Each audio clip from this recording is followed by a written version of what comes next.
digámoslo así. Vamos a ver, creo que hay alguien en el chat escribiendo.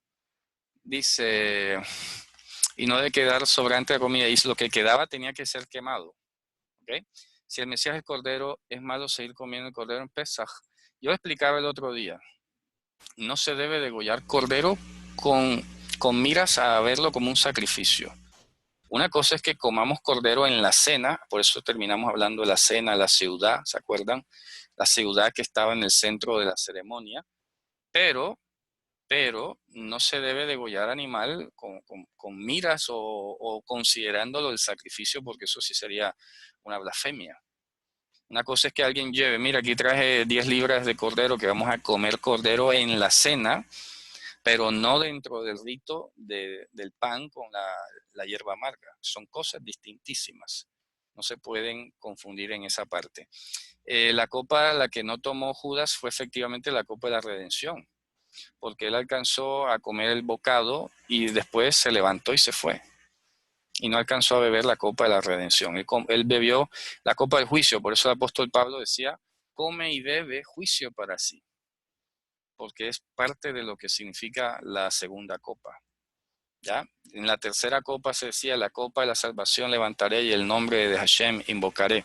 Y es en ese momento, en esa tercera copa, cuando Mashiach la reinterpreta, la renombra, le sube la categoría y le dice, esta copa es la del pacto innovado con mi sangre.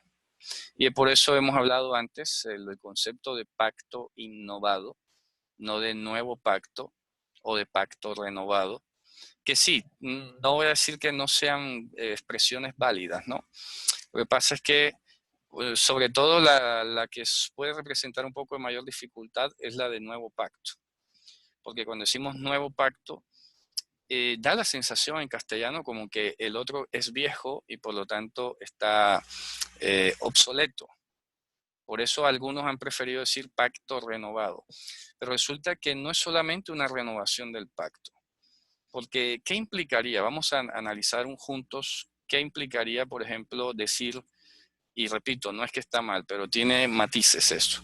Si decimos pacto renovado, simplemente estamos diciendo, ¿verdad? Simplemente estamos diciendo que aquel pacto de los antiguos empieza de nuevo. Sí, porque se ha renovado. Otra cosa es que maticemos el término renovado y todos seamos capaces de entender que el pacto, vamos a poner aquí B, vamos a poner aquí A. Simplemente estaríamos pensando o podríamos pensar que el pacto de los antiguos empieza de nuevo. La otra matiz posible sería que ese pacto nunca estuvo abolido, sino que ahora más bien está renovado, es decir, ha tenido novedades, sino que más bien ha recibido novedades. Que este matiz es el que más me gusta, es el más cercano. Por eso, ustedes me han oído hablar más que todo de pacto o de brit, más exactamente testamento, innovado. Porque una innovación es más exacto desde el punto de vista ingenieril. Una innovación que tú tienes, lo que pasó con Kodak, por ejemplo, era una marca conocida de fotografías, pero al no introducir una innovación tecnológica, que ya era una realidad, se dejó abrumar y quedó relegada. Entonces, podía seguir siendo cámara, pero con unas nuevas tecnologías. Eso es todo. Entonces, estamos hablando de que aquel testamento, aquella brit, que ya lo he explicado antes, ese juramento, esas promesas de Dios, pongamos aquí, testamento como igual promesas y juramentos de Dios. Ha sido innovado, ¿de acuerdo? Ha sido innovado. Es decir, como hemos hablado antes, promesas mejoradas con un testamento mejorado. Innovado, entiéndase, mejorado. No quiere decir que aquello no sirviera, ¿no? Pero sin duda alguna, y Pablo lo dice, ya no estamos bajo el ministerio viejo de la letra. ¿Qué significa? Significa que en la antigüedad no contaba la Torá, con la operación interna que produce en nosotros el Ruach HaKodesh. Venía sobre algunas personas, descansaba. El rey David decía, no quites de mí la presencia de tu santidad. Ruach Kodshechal tikach mimeni. Pero se iba y él sentía la diferencia sin discusión. Él tenía que haber sentido un fortalecimiento, un grado más grande de santidad, todo esto sin discusión. Pero luego veía como cuando se iba volvía a ser preso de debilidades, de todas estas manifestaciones de la carne, ¿no? Entonces, es una novedad. Y Pablo lo dice perfectamente, solo que lo malinterpretan, porque dice, ya no estamos bajo el ministerio de la letra, viejo, sino bajo la novedad del espíritu. ¿Cómo así? La novedad, mira que usa la palabra novedad. Ese pasaje quisiera que lo retuviéramos allí. Vamos a leerlo, creo que está en Corintios. Se los voy a mostrar que usa la palabra novedad en Romanos 7:6. Miren cómo dice. Pero ahora hemos quedado libres de la ley. O sea, ahí libre de la ley significa que ya no estamos bajo la persecución como violadores o delincuentes de la ley. Y por eso estamos libres de la ley, en ese sentido, libres de la condena. Habiendo muerto a lo que nos ataba, era el pecado. De modo que sirvamos en la novedad de Ruach y no en la antigüedad de la letra. Porque la letra sola no podía librarte del pecado. ¿Ya? A ver, no se ve. Ya lo vamos a ver ahora. Estaba simplemente leyéndolo, ¿ok? Entonces, les doy las citas para que ustedes lo vieran. Es Romanos 7:6, pero quiero buscarlo en la versión en griego para que ustedes puedan de pronto ver que hay algunas palabras que también como que no las ponen tan adecuadamente y vienen con su, digamos, no quiero decir la palabra, pero vienen con su mala intención. Como que hacer sentir que la ley era mala y vieja y por eso había que quitarla. Les voy a compartir el pasaje, permítanme un segundo. Aquí lo tenemos en griego, ¿no? Dice, y ahora, ¿cierto? Dice, kateryetemen, habiendo sido dejado inactivo, nosotros hemos quedado inactivos. Ya, aquí pone en inglés, we have been released. Pero en la palabra cat es hacia abajo y ergo es trabajar, operar. Y nosotros somos los que hemos quedado inoperantes con relación a la ley. Somos nosotros, es decir, que dejamos de ser delincuentes. Pero han traducido como y ahora, sin embargo, hemos sido liberados de la ley, o hemos sido rescatados de la ley, o libres de la ley. No, nosotros somos los que hemos dejado de operar con relación a la ley. ¿Qué es lo que operamos nosotros? El pecado. Al ser nosotros, al dejar de ser nosotros delincuentes, la ley no nos persigue. Eso es obvio. Pablo lo dice en Romanos 10. ¿Quieres no temer la ley? Pues haz lo bueno y recibirás la alabanza de ella. Pero esa misma ley que te alaba cuando haces lo bien, tiene la espada para castigar al que hace lo malo. Entonces, ¿de quién es la culpa? ¿De la ley? No, la culpa es del delincuente, del ser humano. Pero ahora nosotros que ya hemos dejado de ser operantes con relación a la ley, ¿ya? Hemos quedado inactivos nosotros. Miren, habiendo muerto.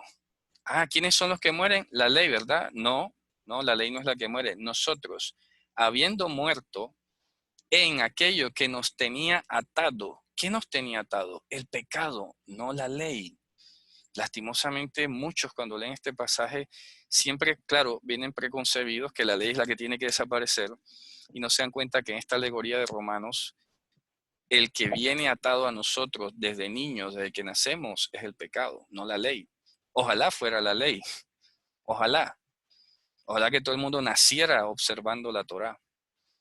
Y ya veríamos si alguno iba a querer deshacerse de ella. Pero no se dan cuenta en su preconcepción y en no ponerse a analizar la gramática y estas cosas, que lo que viene atado a nosotros implícitamente es el pecado.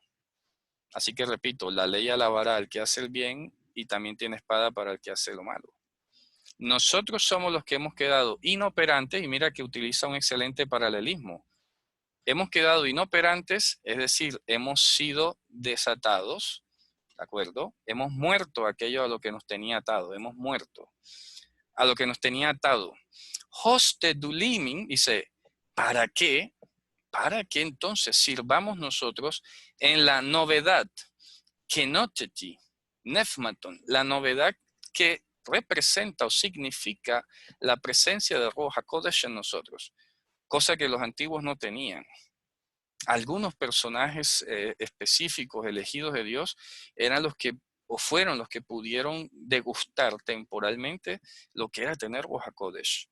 Pero ahora nosotros lo tenemos. Dice, de tal manera que ahora sirvamos nosotros con la novedad, porque este en se puede traducir con, que es un instrumental. En hebreo sería be.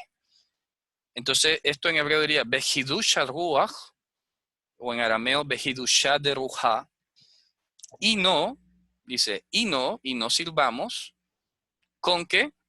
Paleotitigrammatos, con la letra vieja, con la vejez de la letra. Es lo que está diciendo. Y no, o en lugar de la vejez de la letra. No porque la letra tuviera problemas, sino que era ineficiente. Por eso es importante que nos conectemos con Romanos 8, lo voy a buscar aquí mismo. Y en Romanos 8, mira lo que dice aquí, que es básicamente el mismo lenguaje. Dice, no hay condenación ahora o no hay juicio para los que están en Yehoshua HaMashiach, los que no según la carne, o sea, solos, sin Ruach HaKodesh, en la vejez de la letra, los que no andamos o no andamos o caminamos según la vejez de la letra o según la carne, sino con Ruach, Nefma. Y mira lo que dice a continuación. Porque la ley de Ruach de la vida, en Yehoshua HaMashiach nos ha librado de la ley del pecado y de la muerte, es decir, de la muerte. Este y se puede leer como es decir. Ahora, ¿para qué? Mira lo que dice. Porque lo que era imposible para la ley sin el Ruach HaKodesh, ¿ya? En cuanto que era débil a través de la carne, claro, no podía con tanta carnalidad humana, Dios a su propio ben o heredero, portador o hijo, envía en semejanza de carne de pecado, en semejanza, no quiere decir que haya sido pecaminoso, porque si no, no hubiera podido hacer nada. Y con relación al pecado, condenó al pecado en la carne. Ahora, ¿para qué? Mira lo que dice a continuación, que es hermoso. Para que la justicia de la Torá fuese llena en nosotros. La Torá estaba clamando, por favor, que ya envíe ese Ruach HaKodesh, ya me queda difícil contener esta carnalidad humana. Necesito una ayuda. La Torá hablaba eso, en sentido figurado. Ustedes saben que estoy hablando en sentido figurado, ¿no? La Torá, imagínate el rollo de Torá clamando, ¿no? Hashem envía ya Ruach HaKodesh, que ya no puedo contener esta humanidad. Y está diciendo que cuando Mashiach envió entonces al Mashiach, Mashiach destruye, deshace, desconecta, corta las cuerdas de la iniquidad en nosotros, nos otorga el poder de la libertad, porque como dice por allí, donde está el espíritu de Mashiach, ahí hay libertad. Nos da la competencia para cortar las cuerdas de iniquidad, ser libres y en esa libertad venir a servirle a Él, con la novedad de Ruach. ¿Para qué? Para que la justicia de la Torá se llenase en nosotros, los que no andamos según la carne, sino según el Ruach. Qué maravilloso. Entonces, por eso en una ocasión decía que andar en el Ruach era andar dentro de los mandamientos con la confesión y la unción del santo, que eso es lo que nos diferencia a nosotros hoy de un judío ortodoxo. Un judío ortodoxo puede vivir dentro de la Torá, pero no tiene Ruach, porque Ruach solo viene cuando Mashiach nos llama a nosotros. El resto podrá vivir una vida de santidad con ciertos parámetros admirables. Pablo inclusive llegó a hablar de lo que en sus días parecían ser los gnósticos, y en Colosenses dice, ¿no? Hay ciertas cosas que tienen reputación de humana sabiduría y duro trato del cuerpo. ¿Pero qué dice? Pero no tienen poder contra los apetitos de la carne. Mira, te podrás ver muy riguroso, muy disciplinado, muy saludable, lo que quiera, admirable. Pero al fin, eso no es lo que te va a hacer libre. porque esto es espiritual. Es que es un problema de la conciencia. Tú puedes ser un vegetariano, fitness, yoguista y lo que sea, y ser un adúltero. ¿Te das cuenta? Que esas cosas no son las que te van a librar de las reales concupiscencias del pecado en nuestro cuerpo. Y eso es lo que nos damos cuenta. En nuestra vida cotidiana a veces no nos explicamos como una persona que tiene una preparación, por ejemplo, psicólogos, ya con todo el respeto si hay algún psicólogo por ahí, pero he visto psicólogos que sufren de depresión y parece una ironía, pero no nos extraña. ¿Por qué? Porque no es la psicología la que te va a librar de la depresión o algo por el estilo. Es más que todo el poder de Dios el que trae libertad. Es el poder de Dios el que te va a hacer realmente libre. Por eso dice, solo si el Hijo los libertare, seréis verdaderamente libres. Si no es el Hijo el que los liberta, pues podrás ser muy disciplinado y lo que quieras. Y tener diplomas y aplausos por esa disciplina, pero no vas a ser realmente libre. Esa es la novedad de Ruach de la que habla Pablo. Con lo cual jamás se está poniendo en demeritación alguna la función que tiene la Torah. ¿Ok? Dice, perdón, Ari, ¿en qué pasa? Empecé, dije esto de la sabiduría humana. Eso está en Colosenses, ya se lo voy a mostrar. Miren lo que dice aquí en Colosenses. Dice, todas estas cosas, Colosenses 2, tienen reputación de humana sabiduría y duro trato del cuerpo. Eso sale en Colosenses 2:23. Ahí lo tienen. Anoten la cita que es importante. Ok, muy bien. Estamos claros, ¿no? Llevamos la línea, ¿verdad? De lo que estamos hablando. ¿Por qué estamos hablando de todas estas cosas? Porque estamos leyendo una mitzvah que nos recuerda la amargura del pecado, nos recuerda la necesidad de comer la redención, de tomar la copa de la redención, que solo en Mashiach se puede dar. Es cuando somos o experimentamos la redención que recibimos Ruach HaKodesh, y es en virtud de Ruach HaKodesh que somos realmente real y mentalmente libres. Y aún se va a manifestar en nuestros propios cuerpos. ¿Ok? Muy bien. Vamos a pasar entonces a la mitzvah número 57. Sigamos acá. Muy bien, aquí hay otras especificaciones y llegamos a la mitzvah número 57. Es la ordenanza por la cual hemos sido ordenados